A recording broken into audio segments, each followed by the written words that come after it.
มื้อนี้ป้าสิพาทุกคนไปเบิ่งร้านหมูกระทะที่เป็นแบบบุฟเฟ่ต์นะทุกคนว่าสิมีหยังแหน่อันนี้จะเป็นบรรยากาศภายในร้านนะทุกคนก็ถือว่าเขาตกแต่งก็ถือว่างามเลยแหละทุกคนก็จะมีแบบปลาพร้อมนะทุกคนบรรยากาศภายในร้านก็ถือว่าโอเคเลยนะทุกคนการตกแต่งก็งามพิกัดจะแม่นอยู่เอกชัย89เด้อทุกคนเผื่อใครอยากไปหรือว่าใครอยู่แถวนี้อันนี้ก็จะเป็นกุ้งนะทุกคนกุ้งเป็นๆเลยที่กระเจ้า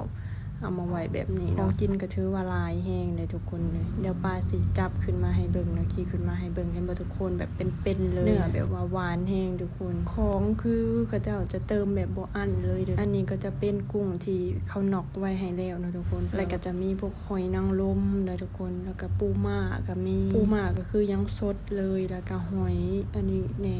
บ่ฮู้ว่าหอยนี่มันชื่อหยังเลยทุกคนหอยก็คือมีหลายอย่างแฮงทุกคนหลายชนิดเลยหอยแมงภู่แล้วก็อันนี้ก็เอิ้นหอยเชลล์บ่ทุกคนแล้วก็อีกถัดไปก็จะเป็นหอยหลอดประมาณนี้มาทางฝั่งนี้ก็จะเป็นพวกโซนหมูกระทะนะทุกคนก็จะมีพวกหมูที่เขาเจ้ามักไว้แล้วนะทุกคนแล้วก็หมึกกรอบก็มี